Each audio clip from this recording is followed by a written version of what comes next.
Kuya Rab na sorpresa sa ginawa ni Edo at Beyonce, hindi ito makapaniwala sa ginawa ng dalawa. Bago ko ipagpatuloy ang munting video na ito, please paki-subscribe ng munting channel na ito. At pakiusap patapusin ang video na ito para malaman ang nilalaman nito. Isang mapagpalang araw sa inyo mga ka-viewers, maraming ang viewers ang nagulantang sa biglang pag-amin ni Beyonce tungkol kay Edo. Maski si Kuya Rab ay medyo nagulat din sa dalawa, dahil wala pa si Edo nang dumating si Kuya Rab ay tamang nag-usap muna si Kuya Rab at Beyonce. Dito nga ay sinabi ni Beyonce na parang nagtatampo si Edo sa kanya. Kasi bihira na lang daw siyang dalawin nito, kaya naman nang dumating na si Edo ay agad itong sinalubong ni Beyonce at binigyan ng juice. Nung mag-usap na nga sila ay humingi agad ito ng sorry kay Edo dahil hindi daw yata niya nabati at napasalamatan si Edo.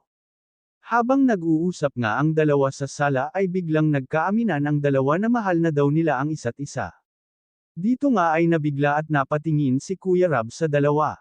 Habang nag-uusap ang dalawa ay kinikilig si Kuya Rab habang nanonood sa kanila. Nagulat pa nga si Edo nang makita sila ng papa ni Beyonce na nakaakbay siya kay Beyonce. Bigla nito tinanggal ang kamay niya na para bang natakot.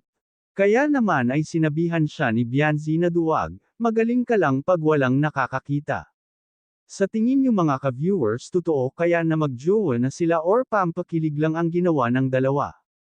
Pero sa totoo lang nakakakilig naman talaga silang panoorin dahil mapapangiti ka sa kilig pag pinapanood mo sila.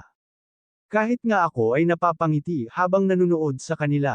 Panigurado maraming basher na naman ang magsasalita ng kung ano-ano, dahil alam natin lahat na si Beyonce ang may pinakamaraming basher, kaya kung ako si Beyonce huwag niya intindihin ang basher titigil din ang mga iyan pag nagsawa na. Hanggang dito na lang ang update ko mga ka-viewers, huwag natin kalimutan suportahan ang ama ng Kalingap na si Val Santos Matubang at ang kanyang anak na si Kalingap Rab at ang munting channel kong ito.